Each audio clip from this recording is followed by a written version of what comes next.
And the message I try and get to people is we all need these leadership skills. And I've learned, if you follow your passion, you will find a way to start with one and bring it out to many. I grew up in a great home.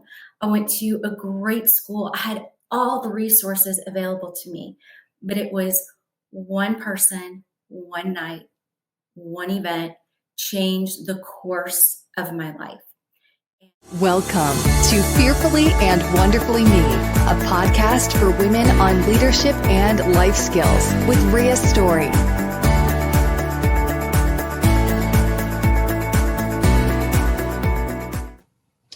Hello, everyone. Welcome to the podcast. Thanks for listening, or if you're joining us on YouTube, thanks for watching. I'm super excited today.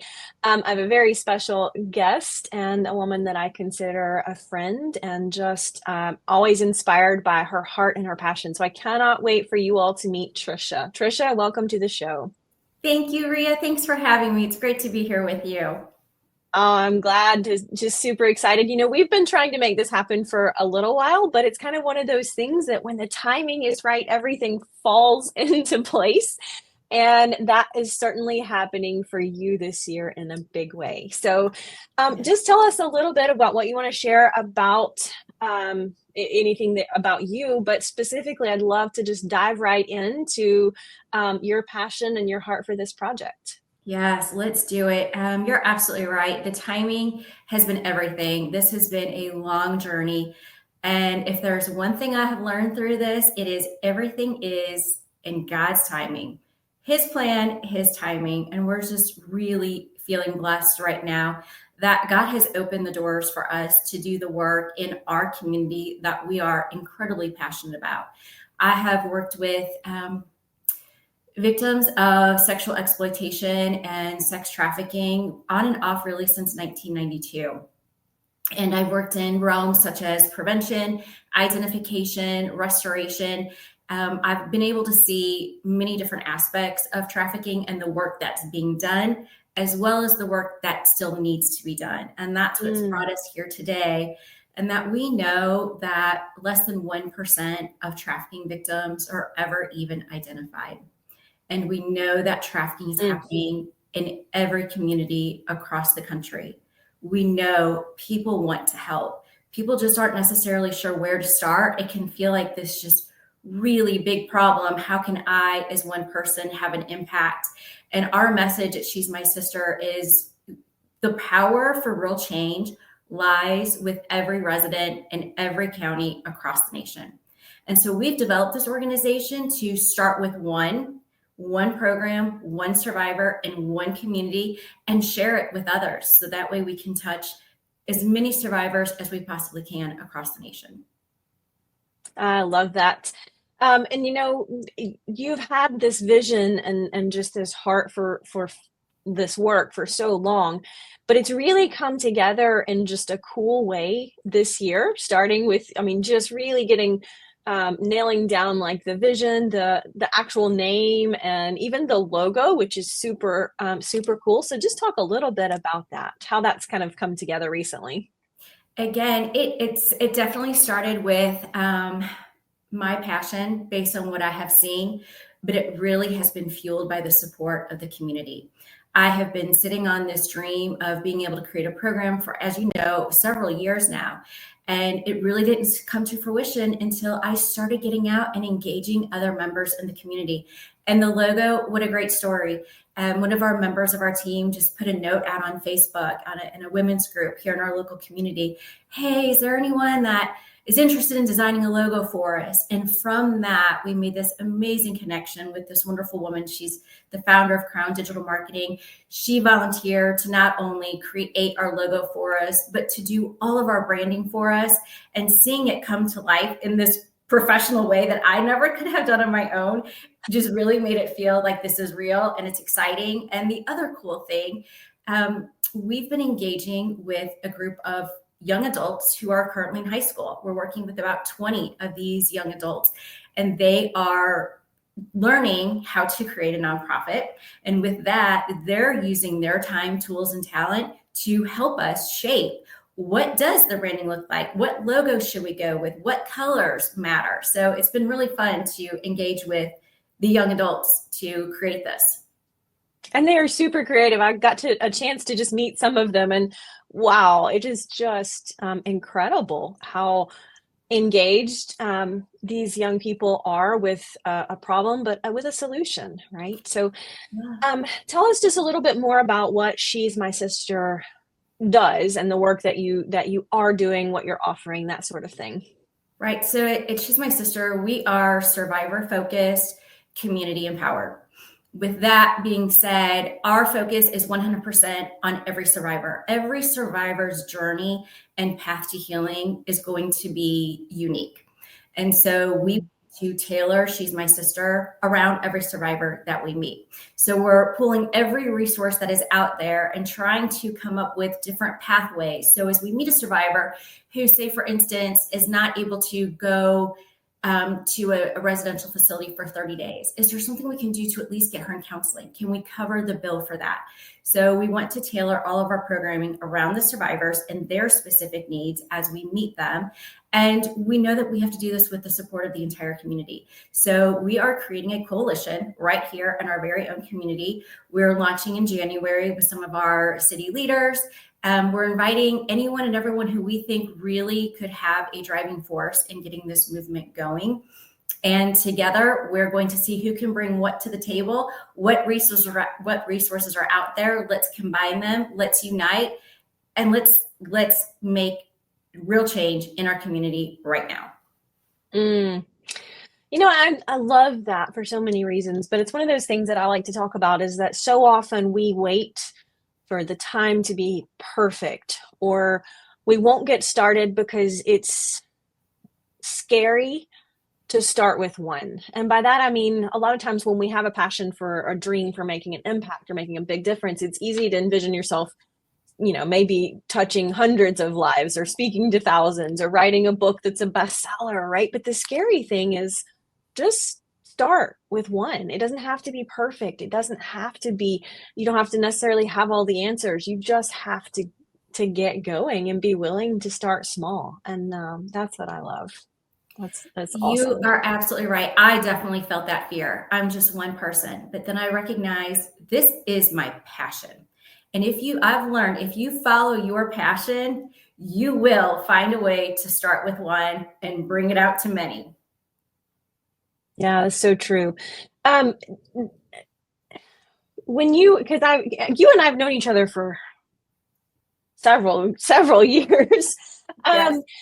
And, you know, when I first met you, I think we just exchanged a few emails, and then we actually got to meet in person. And it was just like, I just immediately connected, and I just want to give you a hug because I could just see that caring come out of you, like that passion to make a difference in the lives of people. And it just resonates, right? It's just real. And when you see that, like you said, this is your passion. And I love that because once you tap into that, it's that thing that you would do for free, right? It's that thing that you would do when you're not getting paid or when you're having to do it on top of balancing a job or a relationship or a family, you know, all of those things. But when you're passionate about it, you find a way to make it happen. And I like to say you can make it happen or you can make an excuse, but you can't make it happen while you're making an excuse.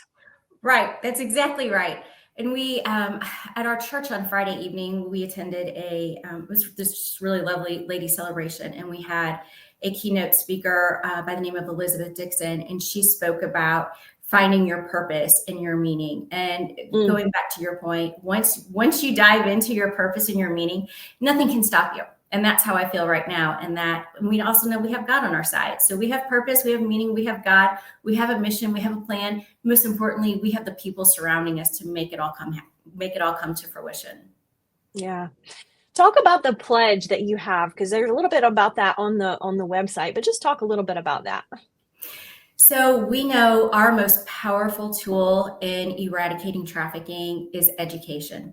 And we know that by talking to people, by being willing to engage in uncomfortable conversations, it could change or save someone's life or many lives. So our mission at She's My Sister is just to get people to start talking about it. Talk about it at home. Talk about it at school. I mentioned that I'm working with these young adults, and I was sharing with them that the average age a child enters into trafficking here in Georgia is 14 years old. So these high school students, they are fired up. They're hearing this and they're asking me, if I'm the target, my age group, we are the target. How come this is the first time we are hearing about this? So we have got to start educating our youth about it. We need to educate in the schools. As I said, just conversations at home around the table. So we are just inviting people all throughout the state to take the pledge to simply talk to 5 people about sex trafficking.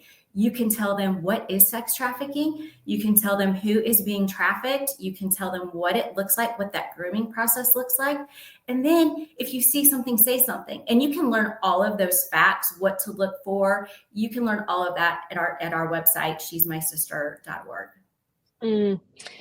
It's one of the things that I think is so critical, because it's been probably a year ago or so. One of the people that I know, one of the moms in our community, reached out to me because her daughter encountered someone who was a victim, who was being exploited. And she, the daughter didn't know how to help this person who was being exploited. So she reached out to her mom, but didn't want to share a lot of the details. But the mom reached out to me because she's like, I don't know what resources, I don't know what to do. Do I report this? Like, there was just no awareness of how to handle it. And so she reached out to me, and fortunately we were able to get that person some resources and get them out of that situation. But it was, number one, it was eye-opening for this mom, because she was like, I had no idea. She's like, I have 3 daughters, and one of my daughters has been actively just, affected by knowing somebody. And I had no idea it was happening, like, right here in our community. And it kind of really brought the situation home, and just highlighting that need for, we need to be aware that trafficking or exploitation is not necessarily the stereotypical someone kidnaps you off the street. I mean, that certainly could be one way, right? But talk about, in your experience, what are some other ways that it looks like or presents, or some things that we don't often think about the stereotypical trafficking? You're absolutely right, Ria. There are still so many myths out there about trafficking. And the reality of it is, the majority of the women and children who are being trafficked, it's just happening right here. They're not, there are the cases where people are being kidnapped and brought over here from other countries, but the vast majority of people are being trafficked right here in our communities, in our high schools. Now it's a new thing that we have kids trafficking other kids in high schools. There's this need for the latest tennis shoes or iPhone or what have you, and there's a price tag associated with that. And well, if you do this sexual favor for my friend, he's going to give me X amount of dollars and I can take you out. And, it's the story of girl meets boy, girl falls in love.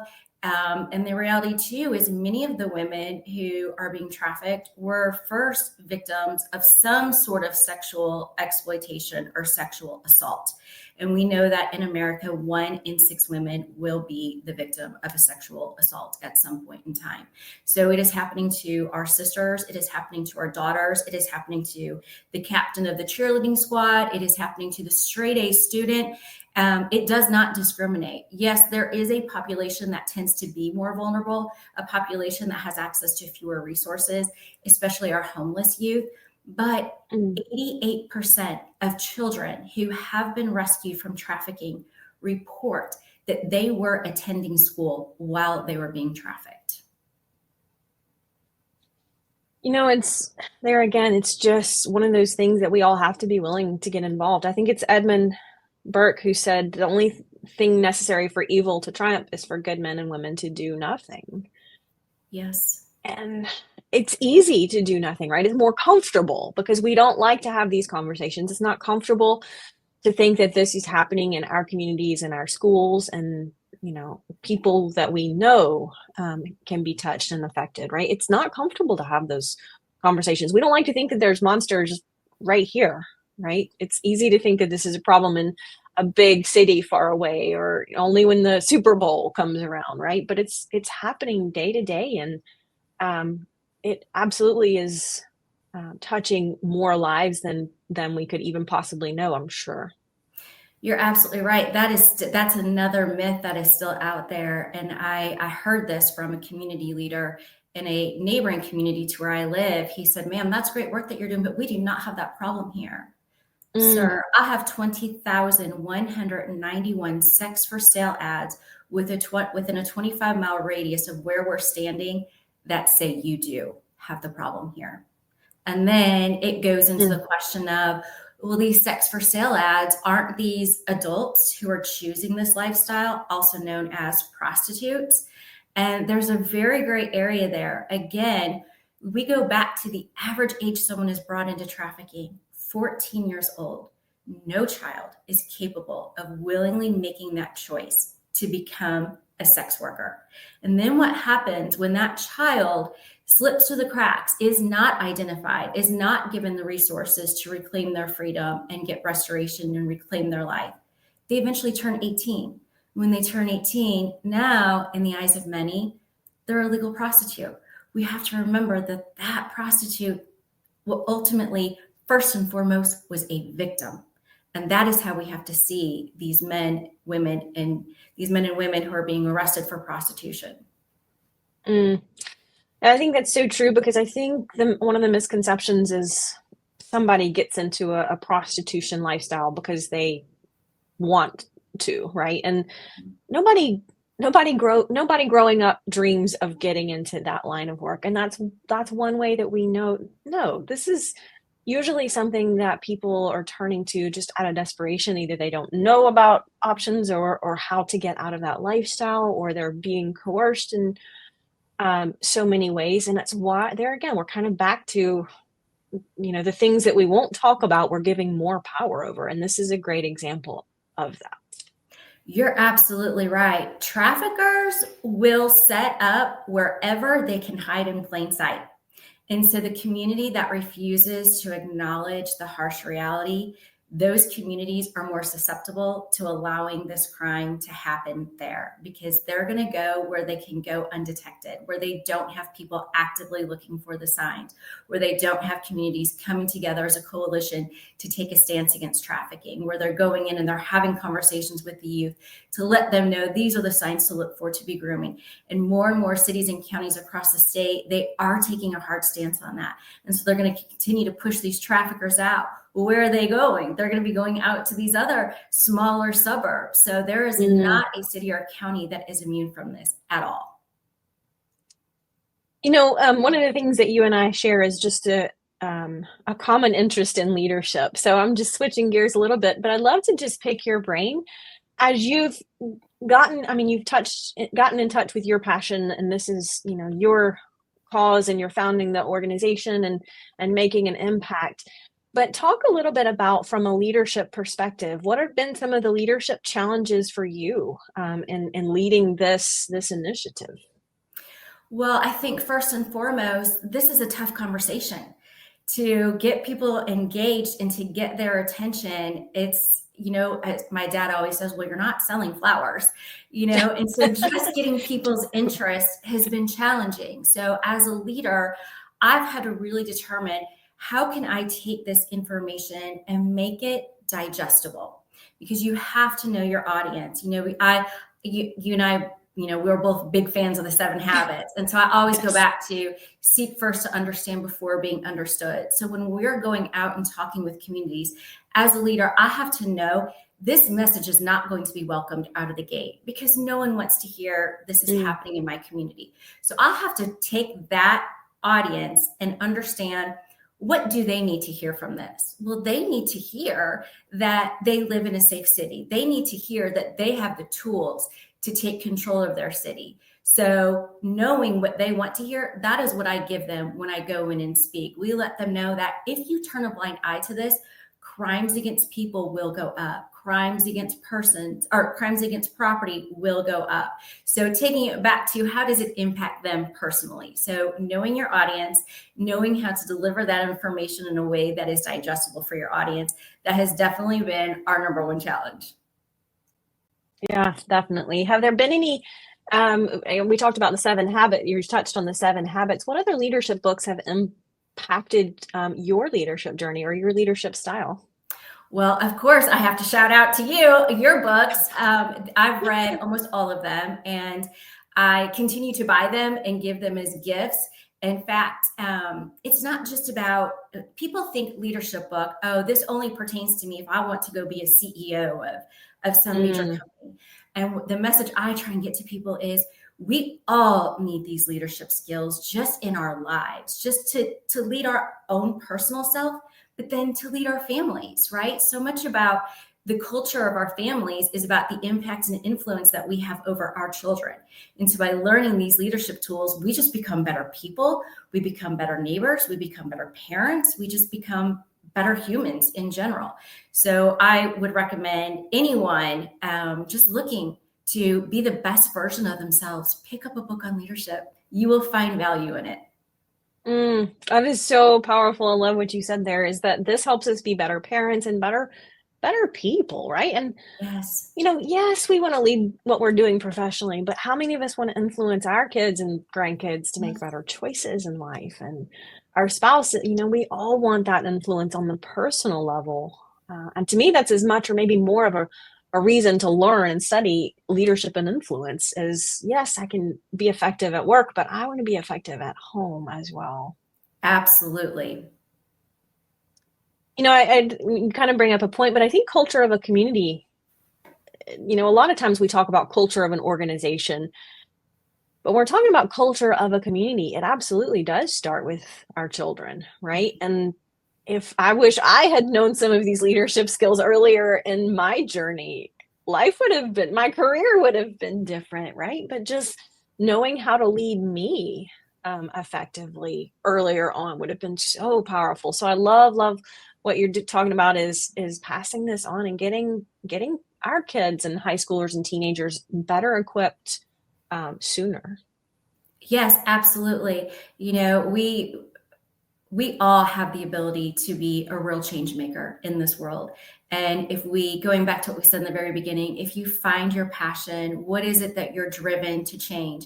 And then get those tools to do so, because you can have a dream, but if you don't have the tools to implement that dream is just going to stay a dream. So dream big, find your passion, go for it, but also learn those tools. So that way you can execute that dream and bring it to reality. I love that. So for those who are not watching, if you're just listening to the audio podcast, share the website and contact information, things like that. So you can get all of our information at our website, she'smysister.org. There are just a ton of facts on there. There's also some inspiration on there. People ask all the time, this work is really heavy. It's really dark. How do you continue to do this? And they're right. In this work, we see the work of the enemy all of the time. But on the other hand, you get to see the work of God, and you get to see the beauty of resilience. And your story specifically, we're so blessed to have your story highlighted on our website, because women like you and Deanna Lynn and the others that I have met, I have learned so much, and you have really been the driving force around our inspiration to take our women out of a situation where they're simply surviving to thriving. We love to be able to see what women are capable of doing once they are empowered and given the tools to go out and lead the life that they were designed to lead. Because living in a life of modern day slavery, living a life of prostitution, that is not the life they were designed to live. No. And that's a great point, is that I forget who said it, but someone said the definition of abuse is taking something that was created for one purpose and using it differently. And I'd never thought about that. And again, I cannot remember who said that, but just relative to people, that, it's someone who is created, and God created this person fearfully and wonderfully and awesomely and designed them for a purpose. And yet when that is turned and used in an evil way, it can only damage that person, right? Their inherent sense of self-worth and self-care, and that I have value as a person. Because if you're being used for a person or exploited in a way that you were never created to be, you can never reach your potential. And it's a painful place to be, on the inside emotionally. So I love that. Yeah, that's a good point you make. Yes, it is. For women who have been a victim of any type of abuse or exploitation, again, as I said before, everyone's journey is very different, and your path to healing can look very different. I am a survivor of a sex crime. When I was 21 years old, I was assaulted, and it would have been a felony assault. And one would think that I would have gone to law enforcement and I would have pressed charges against my abuser. I did not. In fact, I ended up dating him for a year and a half. And how on earth does that happen? I grew up in a great home. I went to a great school. I had all the resources available to me, but it was one person, one night, one event changed the course of my life. And now, being who I am, I wish I had said something back then. I wish I had taken the steps to seek justice and to begin my journey to healing much sooner. But honestly, it took me decades to even recognize that I was a victim. It took decades. And I'm not alone in that. There are so many women out there who have been victimized, yet they do not see themselves as a victim. They blame themselves. And again, this is why it is so important that we're just having these conversations. One conversation could impact the life of someone who has been abused, and they just don't realize it, or they don't know what to do with it. I love that. Trisha, thank you so much for just taking time to share your calls, your ministry, and some of the faith and the inspiration and your story behind why this work is mattering. I mean, it's a personal perspective, right? That this can impact people, and they don't necessarily know that they've been impacted. And so it's difficult for us sometimes to know that people around us can be impacted or affected. And we do have to be willing to have those conversations. So thank you for that. Thank you for having me. Absolutely. So just one more time, flashing up the website for She's My Sister. And again, that's she'smysister.org. You can also contact them directly, email info@she'smysister.org, and you can take the pledge there. So visit the website. That's the place where all of the resources are. All of the information is there, how you can get involved. Even donations and information for getting equipped to make a difference right there in maybe your community, right? This isn't just a specific geographical calling. This is something that impacts all over the country and even all over the world. So absolutely be willing to get involved. So thank you, Trisha, and thanks everyone for watching today. Talk to you next time.